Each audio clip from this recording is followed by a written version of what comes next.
to be described. When you talks about mercy, it talks about God's greatness. It talks about God's love. It talks about God's cherishment in the life of mankind. God's mercy is great. When you look, God's mercy is great. Number one, God's mercy is great. Isaiah 54 verse 7. Read. For a small moment have I forsaken thee. For a small moment have I forsaken thee. But with great mercy will I gather thee. With great mercy. Somebody say great mercy. I found out mercy have categories. God say with a small moment, whatever thing you go on in your lives, whatever challenge is for a small time. Every problem is for a small time. But hear me today. God said, I will show you great mercy. I want to talk to 5 people that hear the sound of my voice in this house. The great mercy of God is locating you this morning. In any area you have been forsaken, in any area you have been abandoned, in any area you have nothing to write home about, God is going to show you great mercy.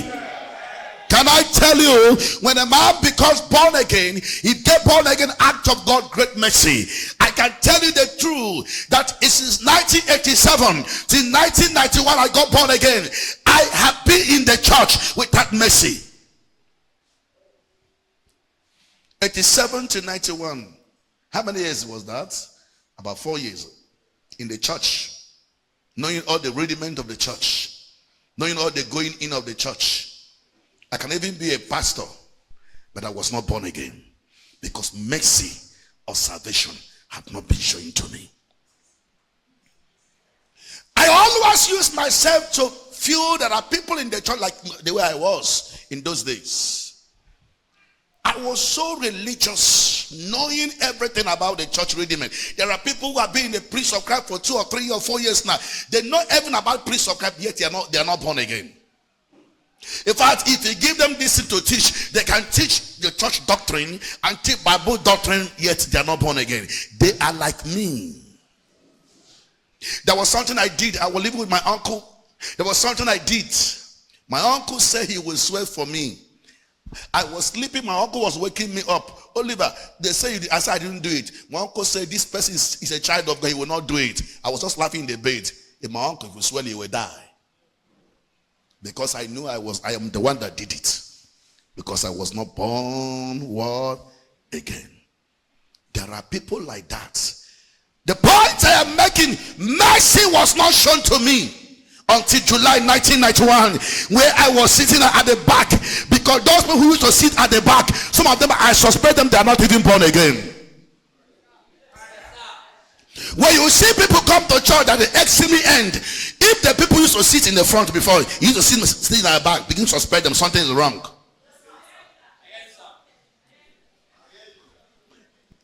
I've been frank here. When you see them with zeal and fire, when you see them the great, they used to sit in the front. But anytime they begin to backslide, get discouraged, get weak, they see from first column to second column, from second column to third column, from third column to fourth column. Look this column now. I didn't even sit in the front column. Everyone sitting in the front back column. All of you are under suspect.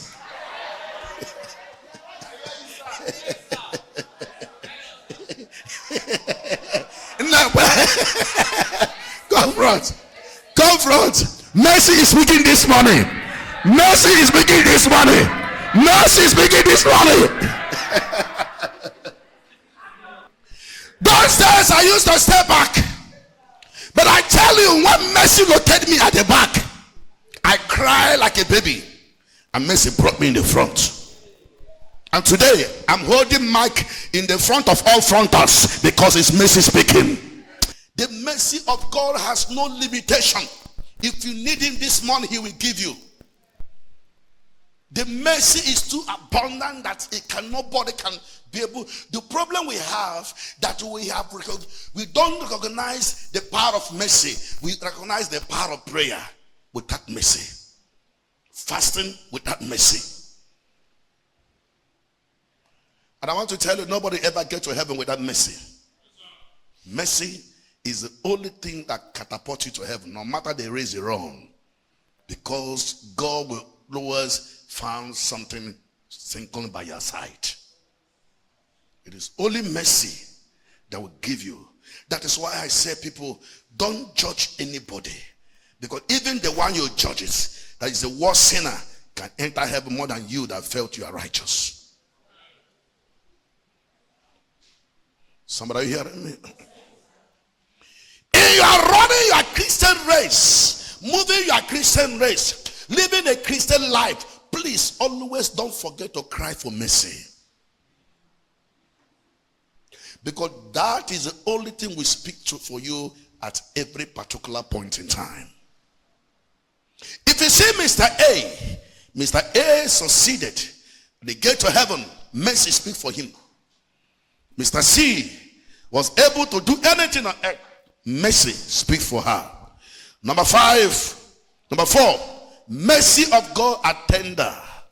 In Psalm 25 verse 6, it's tender, it can be broken. Remember, oh Lord, thy tender mercies, your soft mercies, and thy loving kindness, for they have been ever of world old. You know what he's saying? When you do something wrong, when you feel that you have gone astray, when you feel that you have backslided away, and the devil is accusing you, I will do this, you are doing it. He said, no, God, tender mercy, please have mercy on me. As long as coming from the inners of your heart, he said, he will show you that mercy. God, he is not wicked. As long you live on earth, but when you leave this earth without God showing you mercy, God is a wicked person over there. He doesn't show mercy there. Mercy of God ends on earth here. And that's why we're saying, if you want to obtain these tender mercies, always come to him where there is time. A time is going to come where there is no time, there will not be no mercy anymore. That if you can come to say, Father, I have done this, I have done this, I have done this. Remember me by your word, mercy. You will begin to see that mercy speaking in your life. Let someone shout hallelujah. Say it again and say it again. Number 5, the mercy of God are new every morning. Lamentation chapter 3 verse 22. The mercy of God are new every morning. How many of you have cried for mercy this morning? You wake up in the morning, you don't begin to bind and loose and scatter the kingdom of darkness. Take time to pray for mercy for yourself first. Stop exalting powers from foundation, power from demon, power from this. You know, there are times we took our time, exhaust all our strength, exhaust all our time, praying and casting out demons without praying and crying for mercy in the morning. Before you step out of your house, pray for mercy. Ask for mercy. Before you open that shop, say, Father, show me mercy. Let your mercy follow me to my shop, to my business. He said, it is of the Lord's mercy that we are not consumed. Now listen. If not God's mercy, devil will be destroying everybody in this world. He will do like this, people will just be dying anyhow. What kept Nigeria today is mercy of God. Mercy. If not mercy of God, Nigeria, the kind of crime and evil that our government had caused us, the pain they have caused us. Kenya, what happened in Kenya? That people were dying and people were just a president signed a law. The whole Kenya is on fire 3 weeks or 4 weeks ago. They were protesting. and the president revised what he has signed. Somebody say here. What kept us here like this, it was mercy. Because God knows if the way we go, the kind of suffering that comes, there are people that are ready to die. And God said they are not going to die because God is important. God hold them. There is something they want to do for God on earth.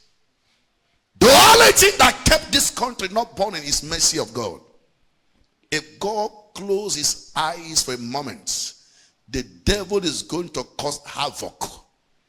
And this nation will burn in a twinkling of an eye. Somebody, are you with me? If you are with me, shall I hear? But God says, it is of the Lord mercy that we are not consumed. Please, your life today is God's mercy. God's mercy taken away from you, the devil will kill you. Put affliction, put sickness, put diseases. The people that were having sicknesses and disease in the hospital, you are no more handsome and beautiful more than them. Are you hearing me? I went to see somebody, child, that was sick. And when I got to that children's ward, there was a little child, he had as big as this drum. You see different kind of children. Some are breathing up, some are breathing down. You come down from the hospital, you look inside car. People, hospitals are filled up. Beds are filled up. And they admit them inside their cars. And put drip in them. And when you come back, if you see gare, Yoruba gare, white gare, Jebu gare to soak, say, God, thank you for giving me Jebu gare to soak. Because if you get to that place, you see men with billions and millions of naira. Their millions cannot save them from their sicknesses. Their millions could not deliver them from their sicknesses.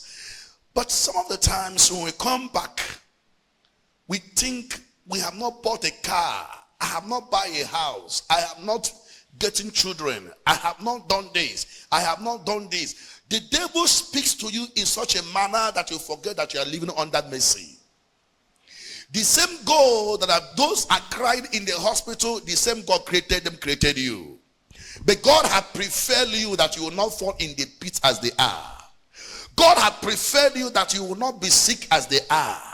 He has shown you mercy. I know a family. The woman had been in the hospital for not less than for almost 1 or 2 or 3 years. The last time his sister came back to me, I say he's still in the hospital. He said he's still in the hospital, in the state of coma, using oxygen for 2 years.